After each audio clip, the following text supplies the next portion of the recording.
Welcome to Search for Signs. My name is Gary Willing. If this information interests you, please press the like and subscribe button and press the bell for notifications. I hope you're doing well today. It is March 4th, 2020. Now, if you're happy and you know it, clap your hands. Because I don't know if you know this or not. Apparently, the hokey pokey is what it's all about, really. Anyway, I'm sure if you were around me, you probably wouldn't have laughed at that anyway. So it didn't sound like anybody laughed when I said it. Now, a lot's happened over the last week, right? We got three really big events that have happened. You have yesterday was Super Tuesday here in the United States, where in several key states, very large states, I don't know if the Republicans vote on Super Tuesday or if it's just the Democrats. I don't know. It didn't really matter what happened on the Republican side. Donald Trump's going to win the nomination hands down. But yesterday, it did weed out a lot of the Democratic presidential candidates to where now it's just the two Bs, Bernie and Biden, right? And then, of course, we have the coronavirus thing going on. And then, of course, last week, the stock market really took a nosedive, apparently because of the coronavirus. So nothing worse than a virus taking out the stock market, But, it's interesting, about the Democratic candidates. You really look at, what do they stand for? Are they standing for anything? Or are they standing for the people or whatever? And Bernie Sanders, you can either like him or hate him, either way, right? But he does stand for the people. And I think he's closer to what Maitreya's priorities are than any candidate I've seen in a long time, and I hope he gets elected. I really do.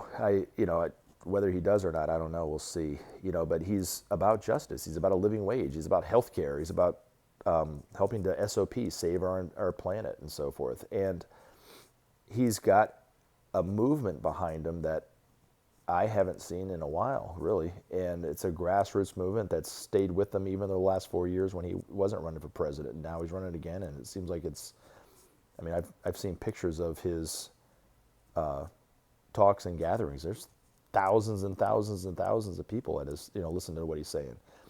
It kind of goes hand in hand with what Benjamin Creme's master said, that, the people are ready for change. They're ready. They want justice. They want peace. They want, climate justice for, ecological justice or so forth. They want that. Most of us want that. And so it's inspiring to see somebody even like Bernie Sanders, giving talks where, just there's these huge crowds of people that are just getting inspired for change.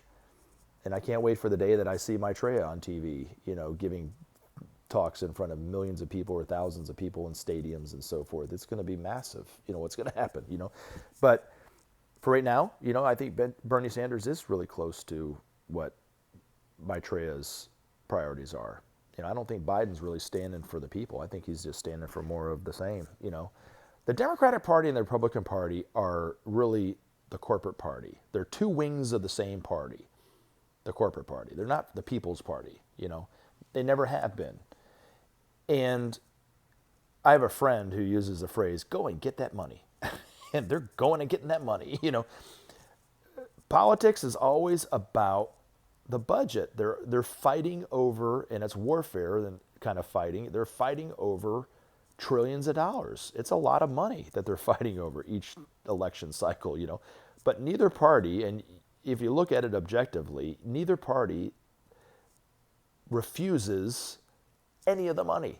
It's just how you spend the money. But every year it's like, the Democrats are spending money. They're spending, I can't remember the term they use, spend and go or whatever it was that they used. The Republicans used to try to label the Democrats. What was the term? It doesn't really matter, but it was all about spending money, right? And the Republicans are fiscal conservatives.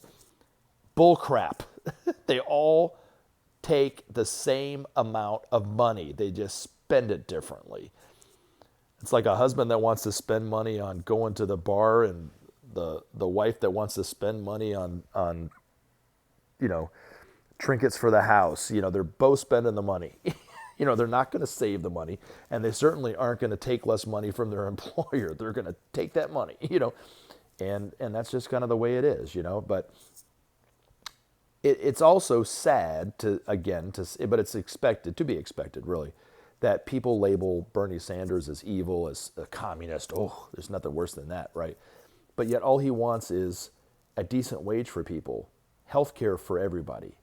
Getting on the healthcare kick, topic, I'm like most Americans. I have my health care through my health insurance through my employer.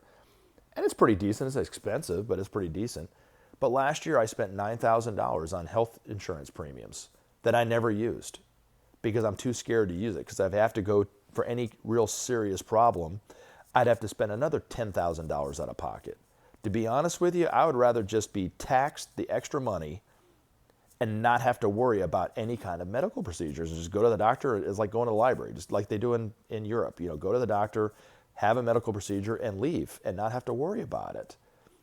But it's a waste of my money. It's like, really, I'm being taxed, and I haven't had any major medical procedures, but yet I'm scared to death to go to the doctor a lot of times. I better wait, And because of that, I put off medical procedures if I do have it because I don't want to spend the extra money on it. And I'm not alone in that. Some of the most hardcore Republicans that I know in my life are the same way, but yet they want the system to stay the same. It's insane. I don't understand it. I really don't understand it. Why people want the system that we have. It's all fear. Everything is fear-based. Politics, they use fear to gain control and power. And even with the coronavirus, is the coronavirus going to be this huge pandemic that's going to wipe out millions of people like people think it might? I don't think so. Is it deadly? Yeah, of course. It's awful if you get it, right? I don't want to get the coronavirus any more than anybody else does, It's not like something anybody should aspire to, but, is it going to be this huge pandemic?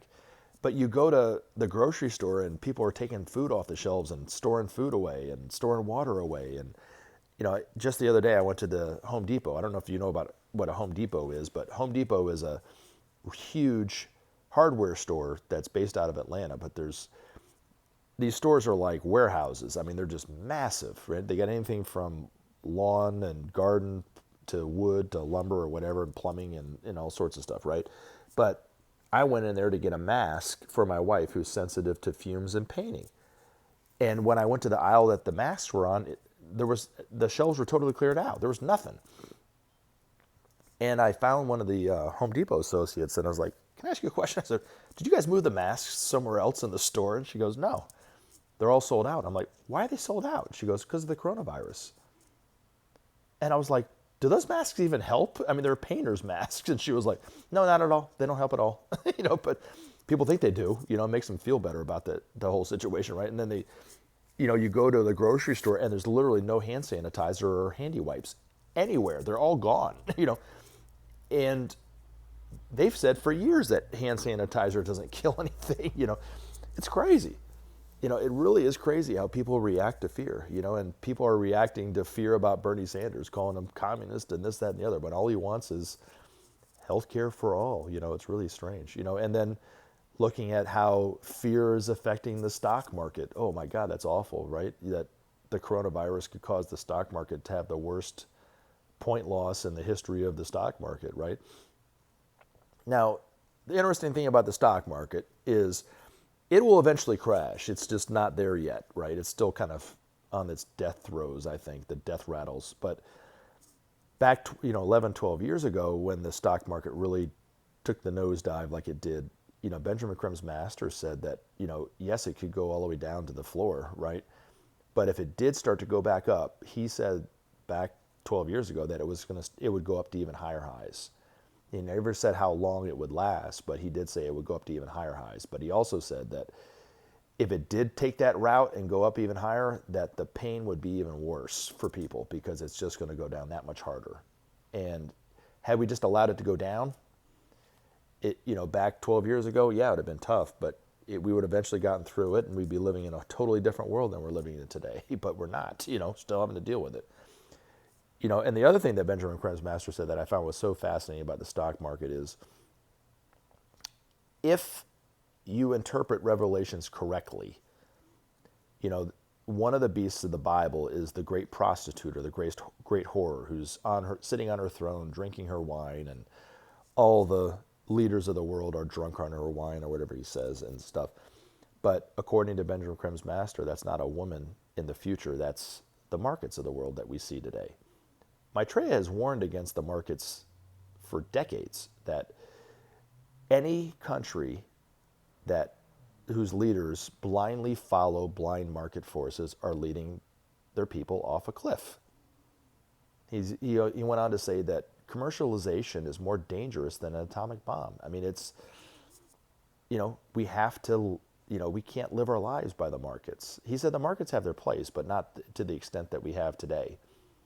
And so Bernie Sanders, I think, kind of fits that mold of what Maitreya sees for the future. He sees, capital, Bernie Sanders isn't talking about abolishing capitalism. He's just trying to make it more suitable for the rest of us. Right now it just fits the needs of the one percenters. But what about the rest of us out there? Is it really suiting the needs of everybody? Ask yourself, are you better off today than you were 20 years ago or 30 years ago? Some of us might answer yes, but the majority of us, if you answered honestly, it would be no. Yes, I make more money than I did 25 or 30 years ago, but my disposable income is a lot less than it was back then. I've seen over the last 2 months, I've seen 3 people living in their cars that actually have jobs. And I don't remember ever seeing it like that. I know people have done that for years, but they lost their house and they can't get their house back and they can't get back on their feet and they're living in their car. But yet they have a job. So people like Bernie Sanders, who are rare when it comes to politics, want a living wage for people. They want justice for us. We all have to know that we matter. We all have to have our needs met, and that's how we would know that our lives matter, is by having our needs all met. There's enough of everything out there. It's just we have to distribute it differently. Communism is communism, but what the masters are talking about is not communism from China or from Russia. It's more of a compassionate economic system so that everybody can have food, clothing, and shelter, and then education. It kind of sounds like what Bernie Sanders is talking about.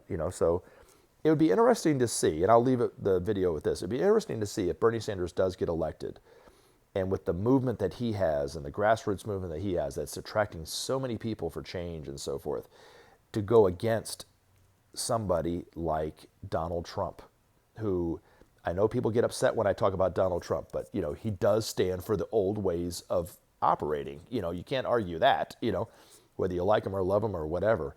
And it'd be interesting to see what the outcome of that election would be. I'm very curious. I would love to see that, because we'll start to have more presidential candidates like Bernie Sanders who are about the people and not about the old vanguard. I hope this helps. Remember to take action and help SOP save our planet.